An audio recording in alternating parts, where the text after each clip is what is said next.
is the domestic news update on top accolade news. The headlines: opposition parties criticize BUHARI'S call for divine intervention. BABALOLA to withdraw defamation suit against DELE FAROTIMI. Nigeria secures $700 million in investment for CNG and electric vehicles. SOKOTO governor approves 70,000 naira minimum wage for civil servants.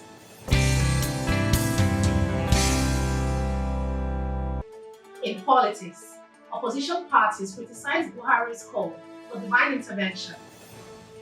Major opposition parties have sharply criticized former President Muhammadu Buhari for urging Nigerians to turn to God for solutions to the country's problems, rather than acknowledging the failures of successive APC-led governments. Speaking at an APC stakeholders meeting in Katsina, Buhari stated only God who created Nigeria can solve the problems of Nigeria, which sparked mixed reaction. The New Nigeria People's Party and the People's Democratic Party condemned his remarks, with critics claiming that the statement highlighted the lack of direction in the current government, further criticizing both Buhari's leadership and President Tinubu's administration. The Labour Party also echoed this sentiment, calling for a new generation of leaders to address Nigeria's ongoing challenges. Still in politics, BABALOLA to withdraw defamation suit against DELE FAROTIMI. BABALOLA has announced his decision to withdraw the criminal defamation suit he filed against rights activist DELE FAROTIMI. BABALOLA had sued FAROTIMI over claims made in his book, Nigeria and its Criminal Justice System. The announcement follows a heartfelt plea from the Oni of Ife, Oba Adeyeye Ogunwusi, who visited BABALOLA at BABALOLA University, Ado Ekiti, accompanied by other Yoruba traditional leaders. The Oni and his team urged BABALOLA to pardon FAROTIMI, a request supported by several prominent figures, including former President Olusegun Obasanjo and Bishop Hassan Koka. BABALOLA cited no personal gain from FAROTIMI's imprisonment and has agreed to instruct his lawyers to withdraw the case. Shifting focus to economy, Nigeria secures $700 million in investment for CNG and electric vehicles. The federal government has announced $700 million in investments for compressed natural gas and electric vehicles as part of ongoing energy sector reforms. Special Advisor on Energy to President Bola Tinubu highlighted that these investments were made possible by various incentives introduced by the President to boost electric mobility and midstream infrastructure. The reforms, which include new fiscal framework and investment incentives, have positioned Nigeria as an investment destination, particularly in the gas sector.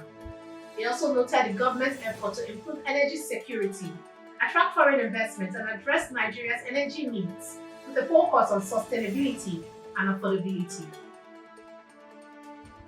Still in economy, SOKOTO governor approved 70,000 naira minimum wage for civil servants.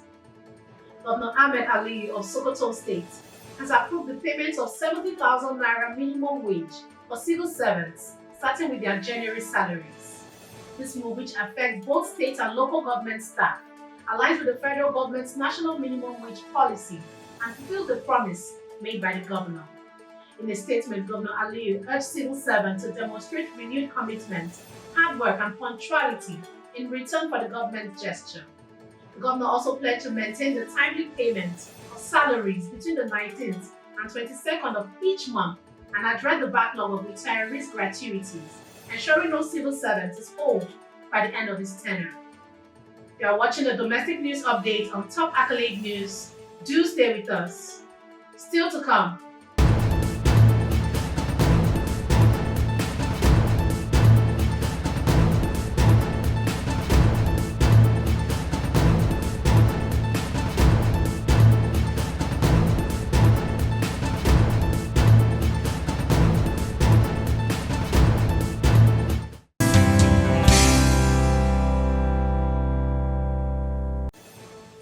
Thanks for staying with us.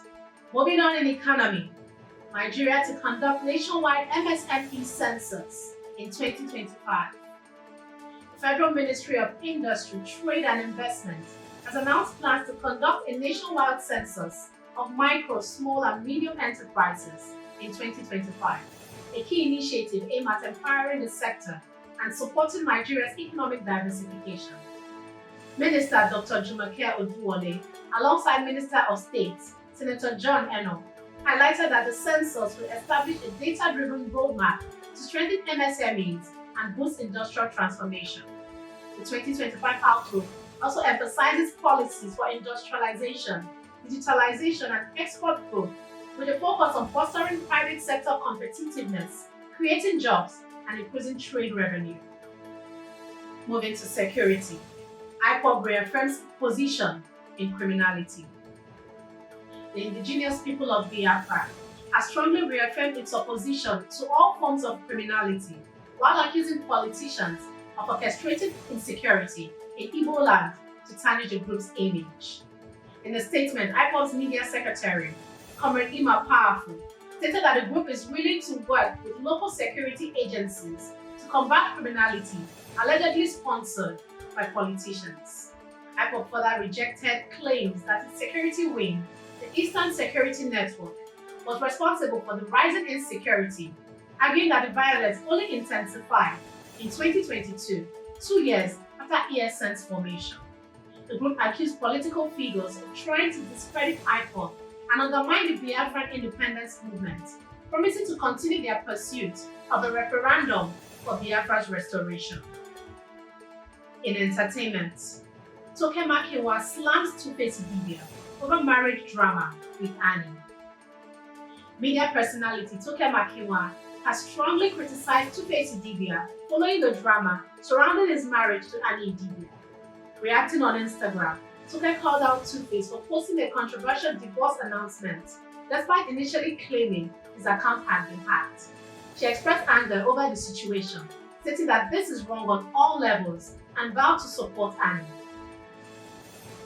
Now in sports, Victor OSIMHEN files defamation lawsuit against journalists.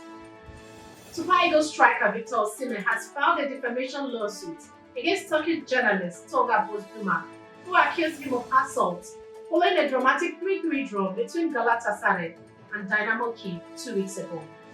They claimed OSIMHEN became aggressive and punched him while he was attempting to take photos outside the venue, and further alleged that OSIMHEN tried to pay to have the footage of the incidents deleted.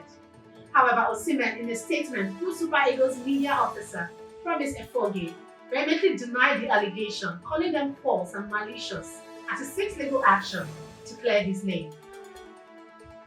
That concludes our domestic news updates for today. Stay tuned for more domestic news and developments.